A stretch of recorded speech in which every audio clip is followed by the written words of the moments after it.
Amigos de Noticias de Hoy, muy buenas noches. En una rueda de prensa se informa sobre los proyectos de interconexión energética, el plan europeo para poder dejar de depender de la energía rusa. Con esto podrían acertar un duro golpe a Putin.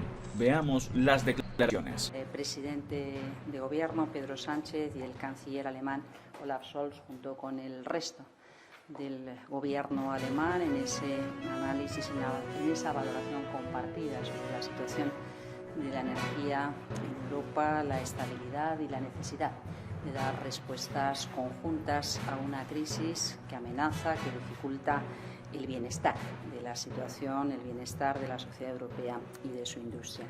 Quisiera destacar algunos elementos centrales de esta reunión. El primero de ellos es el hecho de que ambos líderes comparten la trascendencia de contar con una Europa interconectada que ponga en común sus infraestructuras, en muchas ocasiones complementarias, como una de las piezas esenciales para hacer frente al chantaje energético del líder ruso Vladimir Putin. En segundo lugar, el hecho de que ambos han coincidido, han destacado lo relevante que es que ambos países hemos adoptado medidas nacionales que están muy alineadas, muy parecidas y que en ambos casos siguen las recomendaciones de la propia Comisión Europea en su paquete de propuestas presentado el pasado mes de julio sobre cómo ahorrar gas para contar con un invierno seguro. Medidas, como digo, parecidas, medidas que son en muchas ocasiones reflejo de las respuestas más eficaces para reducir consumos energéticos considerados redundantes en gobiernos de coalición. Gobiernos de coalición, en el caso de España, como bien saben, entre la socialdemocracia y Unidas Podemos, en el caso de Alemania, entre socialdemócratas, verdes y liberales. No lo olvidemos tampoco. La siguiente consideración que quiero compartir con ustedes es el hecho de que ambos líderes coinciden en la necesidad de tomarse en serio la necesidad de reformar el mercado eléctrico europeo. Un mercado eléctrico que está roto en la medida en la que la energía ha sido utilizada como arma de guerra por Putin. Es muy difícil pensar que la disciplina de las reglas de mercado puedan ofrecer unos resultados que sean compatibles con el bienestar de las familias, con el tejido productivo de algo tan fundamental como es la energía.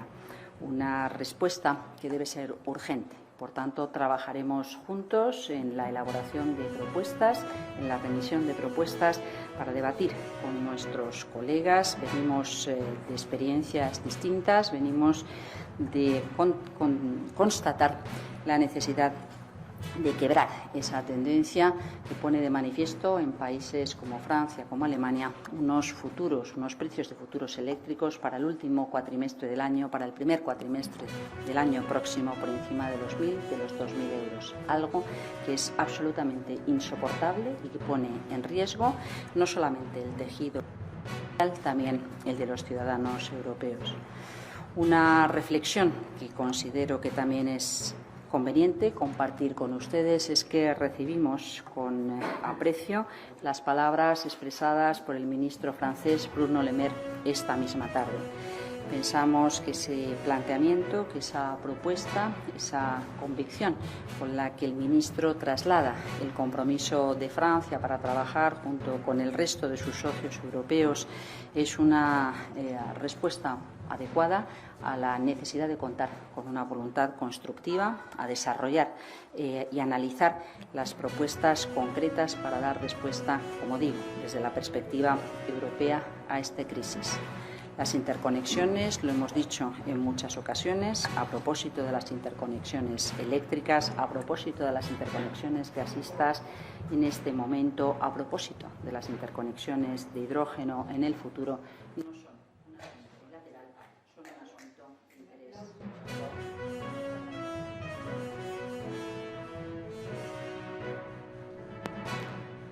de interés europeo. europeo.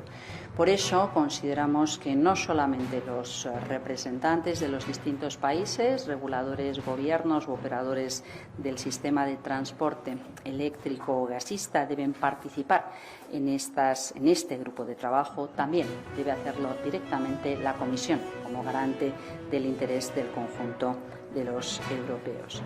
Hay que tomar en consideración el hecho de que no solamente debemos estar preparados para el invierno 22-23, debemos estar preparados también para el invierno 23-24.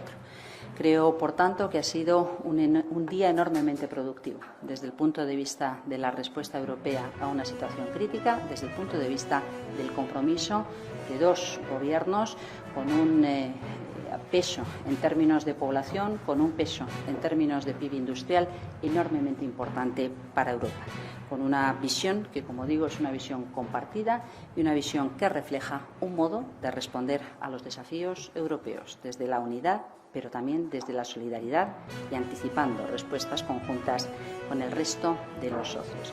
Y quedo a su disposición para comentar esta valoración o cualquier otra cuestión que quieran ustedes suscitar.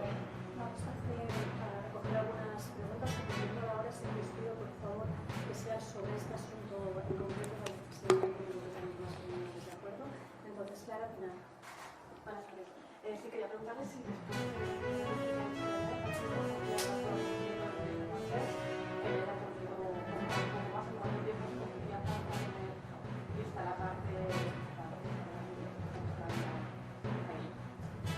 No he tenido ocasión de hablar con ningún integrante del Gobierno francés. Son declaraciones muy recientes. Creo que ponen de manifiesto algo muy importante, que es la voluntad inequívoca de Francia de dar una respuesta europea. El hecho de que las interconexiones también son algo de interés europeo y la voluntad de trabajar conjuntamente por encontrar la mejor solución. Obviamente habrá que ver los detalles técnicos, las dificultades que ellos puedan plantear, pero me parece que lo más destacado del día de hoy es que se ha producido un movimiento en la buena dirección, un movimiento que pone de manifiesto el compromiso europeísta del Gobierno de Francia.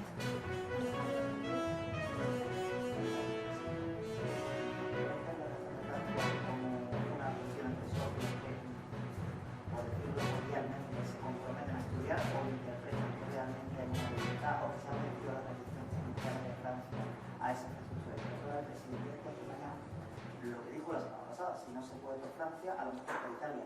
Tienen trabajo avanzado en ese sentido, son capaces de realizar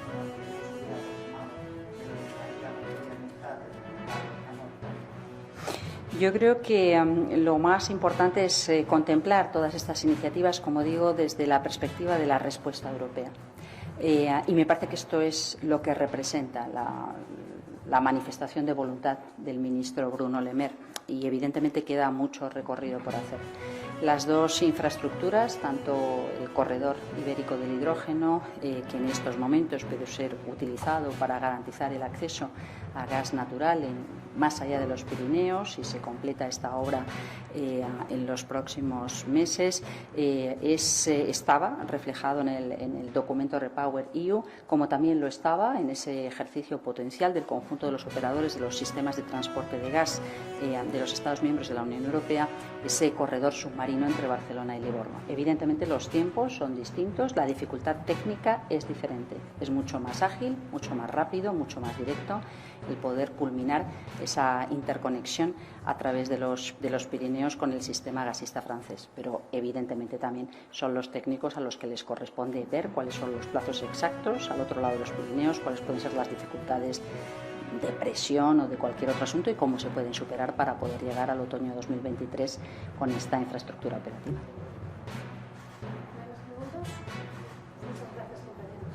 Muchas gracias a todos. Aquí hay una pregunta más. Sí. David Rivero, de Radio Nacional. Quería preguntarle, no sé si se superan las reticencias de Francia y de seguir adelante, ¿eso descartaría o estaría opciones a la vía italiana, a ese asunto de Italia, o...?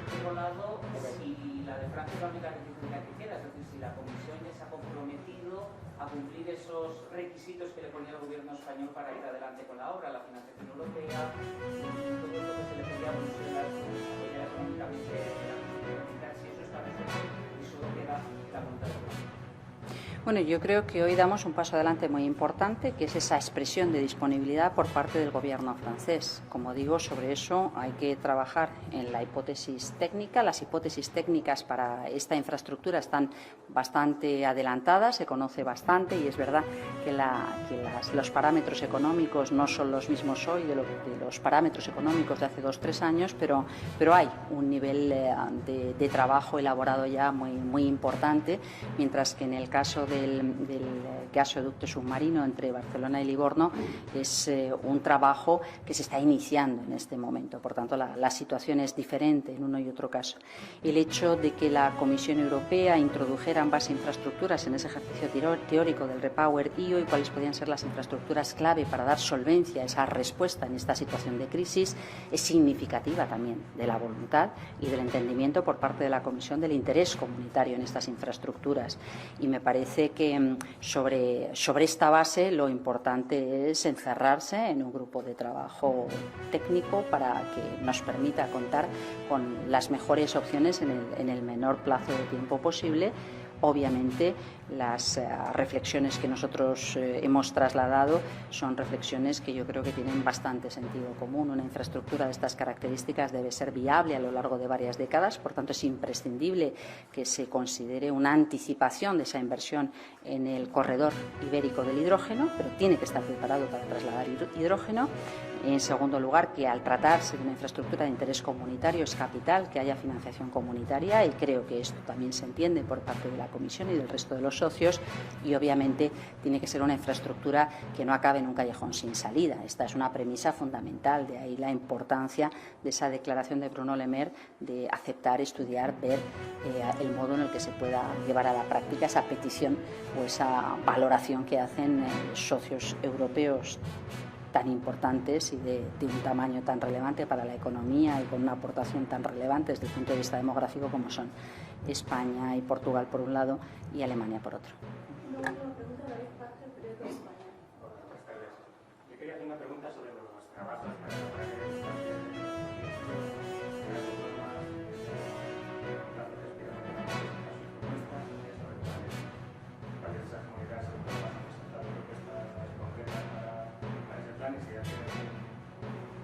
plazo concreto que ustedes mismos para presentar una revisión concreta de cuándo se presentará ese plan a Bruselas. Pues muchas gracias por la pregunta. Los equipos han estado trabajando a lo largo del mes de agosto. Tenemos un material ya organizado de forma importante para poder tomar en consideración todos los elementos que yo creo que son pertinentes en una reflexión, en una respuesta como esta. Estamos recibiendo propuestas. Hasta ahora habíamos recibido sobre todo propuestas de organizaciones industriales o de empresas o de asociaciones empresariales, también del ámbito comercial.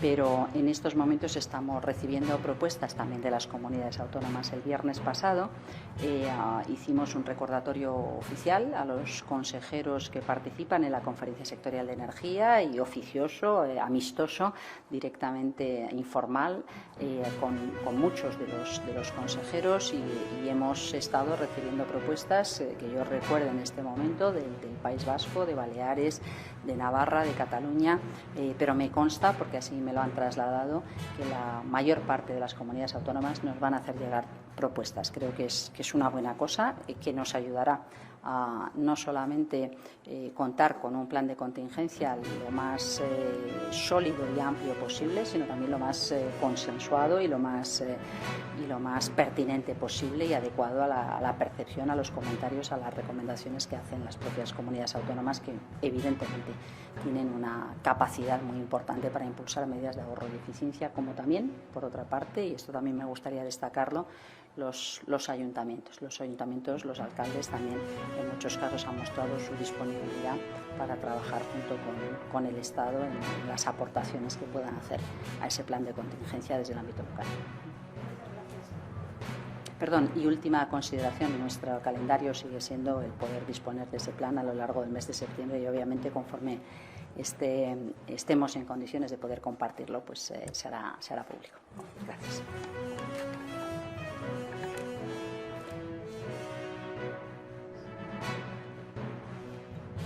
Eso es todo por ahora. No olviden comentar y suscribirse. Hasta el próximo video.